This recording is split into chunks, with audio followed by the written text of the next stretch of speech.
Oh, tiga, dua, satu, and Halo guys. Nah, di sini kami dari kelompok Rooster. Di sini kami mau ngebahas tentang film Top Gun Maverick, tapi diangkat dari perspektif hukum internasional. Sebelum pembahasan, aku di sini mau ngenalin diri dulu. Pertama, aku di sini sebagai host. Nama aku Rosa, biasa dipanggilnya Roce. Halo guys, nama aku Hadian Arvel Susandi, biasa dipanggil Arvel. Halo guys, nama aku Natasha Riza Salsabila, biasa dipanggil Aca. Halo guys, aku Muhammad Zaldi, dipanggil Zaldi biasanya. Hai guys, aku Fitri Aura Putri, biasa dipanggil Aura. Oke, tanpa berlama-lama di sini aku mau nanya pertanyaan pertama ya. Sebenarnya tuh apa sih alur dari film ini sendiri? Jadi, menurutku nih, film ini berfokus pada Pete Mitchell atau Maverick yang ditugaskan menjadi sekelompok para elit Angkatan Laut Amerika Serikat. Mereka mendapatkan misi untuk menghancurkan sebuah fasilitas pengayaan uranium milik negara yang nggak disebutin nih namanya.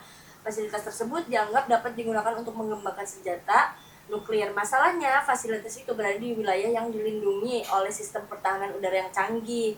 Karena itu, Maverick melatih para pilot agar bisa masuk ke wilayah tersebut, menghancurkan target, lalu keluar dengan selamat. Di akhir film, mereka ini berhasil menghancurkan fasilitas tersebut meski harus memasuki wilayah udara tanpa izin. Gitu. Nah, berarti kalau dipikir-pikir sebenarnya mereka nih masuk ke negara orang tuh tanpa izin ya? Nah, itu yang jadi masalah hukumnya.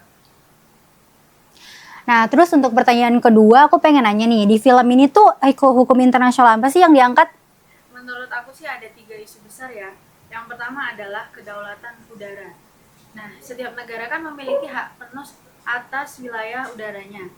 Nah, kalau misal nih ada negara lain yang mengirim pesawat tempur masuk tanpa izin, itu tuh biasanya dianggap udah melanggar kedaulatan udara.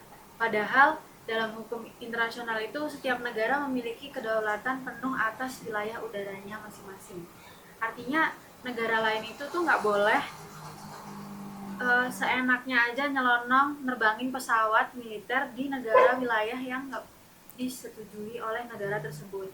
Kalau dilihat dari sudut pandang negara yang diserang, tindakan Amerika ini bisa dianggap sebagai pelanggaran kedaulatan. Terus yang kedua adalah penggunaan kekuatan militer. Dalam hukum internasional ini, negara tidak boleh sembarangan menyerang negara lain. Piagam PBB aja pada dasarnya melarang negara menggunakan kekuatan terhadap negara lain. Nah, dalam film ini, Amerika melakukan serangan militer langsung terhadap fasilitas di wilayah negara lain. Pertanyaannya, apakah serangan tersebut sah atau tidak? Karena negara yang menjadi target kan belum pernah melakukan serangan langsung kepada Amerika. Tapi bukannya berarti Amerika tuh menganggap kalau misalnya memiliki fasilitas uranium itu tuh berarti berbahaya kan? Nah, disitulah muncul isu yang ketiga, yaitu self-defense. Amerika bisa berargumen bahwa mereka menyerang untuk mencegah ancaman yang lebih besar di masa depan. Tapi kan masalahnya, hukum internasional kan biasanya mengharuskan adanya ancaman yang nyata dan mendesak. Sedangkan dalam film, ancaman tersebut ini masih berupa kemungkinan. Selain itu, ada satu lagi yang jarang dibahas, yaitu proliferasi nuklir atau penyeberangan teknologi nuklir. Dalam film ini, alasan utama misi dilakukan adalah karena adanya fasilitas penyanggaan uranium. Tapi boleh nggak sih kayak sebuah negara itu memiliki fasilitas nuklir? Kalau untuk tujuan damai seperti energi listrik, hukum internasional tuh membolehkan, tapi jika digunakan untuk membuat senjata nuklir, hal ini tuh bisa menjadi ancaman bagi keamanan internasional. Jadi bisa kita simpulin dong kalau misalnya tuh film ini tuh mengangkat beberapa isu internasional, hukum internasional itu. Betul. Kita ada 5 isu, yaitu yang pertama adalah kedaulatan udara, yang kedua larangan penggunaan kekuatan militer, yang ketiga hak membela diri, yang keempat ancaman dan proliferasi nuklir, yang kelima keamanan internasional versus kedaulatan negara. Nah, di sini aku mau nanya untuk pertanyaan ketiga. Dasar atau instrumen hukum apa sih yang ada atau yang berlaku di film ini? Ada beberapa sih, kalau menurutku ada 4 ya. Yang pertama, Piagam PBB pasal 2 ayat 4, jadi aturan ini melarang penggunaan kekuatan terhadap negara lain. Yang kedua, ada pasal 51 Piagam PBB mengenai hak membela diri. Yang ketiga, prinsip kedaulatan negara yang merupakan basic dari dasar hukum internasional. Yang keempat, itu ada hukum humaniter nasional yang mengatur bagaimana operasi militer dilakukan. Gitu. Berarti tindakan Amerika itu tuh bertabrakan dong dengan pasal 2 ayat 4. Ya iya, makanya legalitas ini nih yang jadi perdebatan. Nah, terus di sini aku mau nanya untuk pertanyaan keempat, bagian mana sih dalam film yang sesuai dengan sumber hukum internasional? Menurutku bagian paling jelas pas tim Maverick masuk wilayah udara negara lain. Karena di situ kelihatan isu kedaulatan udara. Contoh lainnya adalah ketika Amerika menyerang fasilitas uranium. Di situ muncul isu penggunaan kekuatan militer. Lalu ketika mereka beralasan bahwa fasilitas tersebut berpotensi menghasilkan senjata nuklir, muncul konsep self-defense. Jadi hampir seluruh misi dalam film itu sebenarnya tuh mengangkat hukum internasional ya? Bener, makanya film ini tuh menarik buat dianalisis. Oke, di sini aku mau ngasih pertanyaan terakhir sebelum aku buka segmen debat. Nah, apa sih, ada nggak sih hal atau yang tidak sesuai dengan atau bertentangan dengan realita di film ini? Menurutku ada ya, soalnya film ini nggak pernah nih ngejelasin secara jelas negara mana yang diserang gitu. Padahal dalam dunia nyata nih, identitas negara itu penting banget untuk menentukan legalitas tindakan militer. Tapi selain itu, film ini juga nggak ngejelasin apakah Amerika mendapatkan mandat dari Dewan Keamanan PBB. Kalau dalam dunia nyata kan hal itu pasti menjadi pertanyaan utama. Aku juga ngelihat kalau film ini tuh terlalu menyederhanakan isu mengenai self defense ya. Kan kalau dalam hukum internasional, sebuah ancaman untuk masa depan itu tidak bisa dijadikan dasar untuk menyerang negara lain kan. Ya seperti itu. Tapi kalau semua negara boleh nyerang karena takut diserang, suatu hari nanti dunia pasti kacau banget ya sih. Berarti tindakan Maverick ini tuh belum tentu legal ya? Iya, bahkan nih banyak ahli hukum internasional yang mungkin bakal berbeda pendapat gitu. Nah, karena udah sesi pertanyaan udah habis, di sini aku tuh pengen buka segmen debat untuk teman-teman aku. Aku tuh pengen nanya sih dari dua pendapat pandangan dari negara yang diserang sama negara yang menyerang. Nah, misalnya nih aku ngasih ke kamu tuh kubu Amerika, terus satunya tuh satu negara yang nggak disebutin namanya ini ya, kita bilang aja negara yang diserang itu. Kayak gimana sih, apakah sebenarnya serangan itu tuh dapat dibenerin apa enggak menurut kalian? Dari pandangan kalian ya masing-masing, dari masing-masing negara yang kalian wakili. Tapi ya menurutku Amerika Serikat itu dapat tindakan Amerika Serikat itu dapat dibenarkan apabila dalam menjaga keamanan internasional. Nah, ini kan mengenai fasilitas pengayaan uranium ya. Nah, fasilitas ini tuh bisa menjadi dan berpotensi digunakan sebagai senjata nuklir. Nah, jika memang dijadikan senjata nuklir, maka bukan hanya Amerika doang kan yang jadi yang jadi korban, namun juga negara-negara lain. Makanya tindakan kita harus cepat dalam menjaga kedaulatan negara, keamanan negara. Tapi negara lain tuh boleh kan, bukannya negara yang kamu wakilin tuh belum menyerang ya? Amerika tuh belum nyerang. Betul sih. Namun kita juga harus sampai kapan menunggu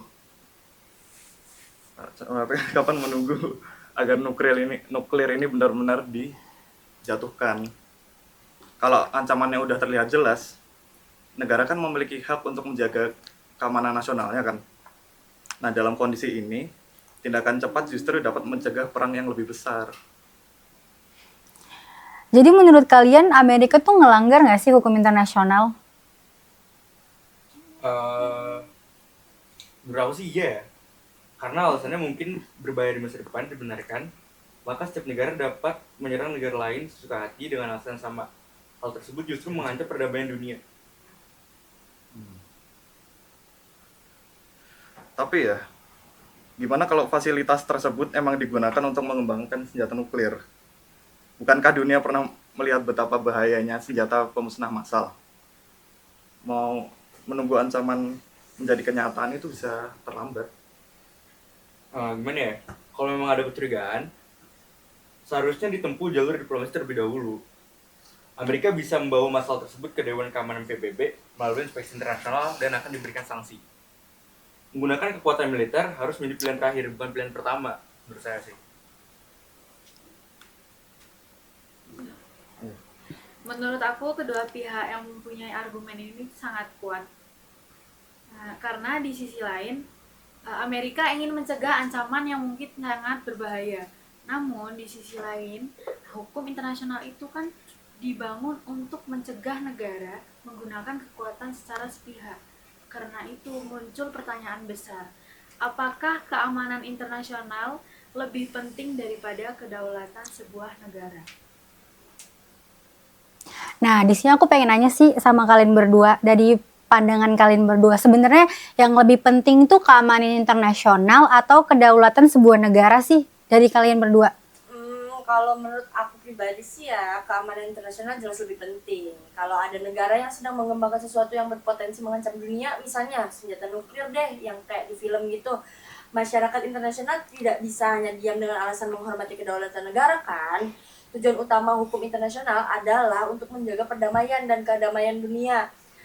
Jadi, dalam kondisi tertentu, keamanan internasional harus jadi prioritas. Tapi kalau aku kurang setuju sih, karena kedaulatan negara kan adalah prinsip dasar dari hukum internasional. Nah, kalau misal negara lain boleh melanggar kedaulatan cuman gara-gara ngerasa keancam, terus negara kuat bakal mudah dong nyerang negara yang lemah. Akibatnya justru tercipta ketidakstabilan dan konflik yang sangat besar. Ya, tapi gimana kalau misalnya ancamannya benar-benar real, nyata? Misalnya ada bukti kuat nih bahwa suatu negara sedang mempersiapkan senjata yang bisa membahayakan nyawa jutaan orang. Apa dunia harus nunggu sampai serangan itu terjadi? Tapi kan masalahnya siapa yang menentukan ancaman itu? Nyata atau tidak? Kalau hanya berdasarkan kecurigaan, setiap negara kan bisa mengaklaim bahwa negara lain bahaya, lalu menyerang negaranya. Nah, karena itu adanya mekanisme internasional sebagai Dewan Keamanan PBB yang seharusnya digunakan terlebih dahulu. Ya menurut aku sih keduanya penting ya, sama-sama penting. Keamanan internasional emang harus dijaga, tapi nggak boleh dilakukan dengan mengabaikan kedaulatan negara secara sepihak. Idealnya, ancaman internasional diselesaikan melalui diplomasi, inspeksi internasional, sanksi, atau keputusan Dewan Keamanan PBB sebelum menggunakan kekuatan militer. Boleh-boleh sih. Ya. Setuju. Nah, dari perdebatan singkat tadi tuh sebenarnya kita tuh di sini bisa ngelihat dari pandangan beberapa orang kalau misalnya ternyata tuh di hukum internasional tuh masih agak ada yang abu-abu gitu loh guys. Karena itu sebenarnya tuh masih jadi perdebatan beberapa orang, kayak sebenarnya yang harus diduluin itu hukum internasional tuh kayak kedaulatan negara atau keamanan internasional. Nah, dari film Top Gun ini juga kita bisa ngelihat kalau misalnya di balik aksi pertempuran udara itu terdapat berbagai isu internasional. Ya, seperti kedaulatan udara, terus penggunaan kekuatan militer, serta hak-hak bela diri suatu negara. Film ini juga nunjukin kalau misalnya setiap tindakan militer tuh memiliki dampak keamanan. Tetapi juga harus mempertimbangkan prinsip-prinsip dari hukum internasional itu sendiri. Nah, semoga dari pembahasan singkat kita tuh kalian tuh bisa mengerti ya, atau kalian tuh dapat menambah wawasan dan dapat dikaitkan dengan peristiwa yang digambarkan dari suatu film. Nah, terima kasih teman-teman yang udah menjadi narasumber. Makasih untuk waktunya hari ini. Aku sih, kalian ngomong juga dong. Bener dulu, berengan. Yang ini gak usah dikit, gak apa-apa. Gak usah ini. Apa? Bilang dong. Jadi Green apple. Kita giliran ini. Bye guys. ya. Oke, sekian dari kami. Nanti tunggu lagi ya podcast selanjutnya. Bye guys. Gak apa-apa, yang ini gak usah di ini. Itu berapa menit? Berapa menit, Mas? Nanti yang agak-agak ngadet, 14, 15. ah nggak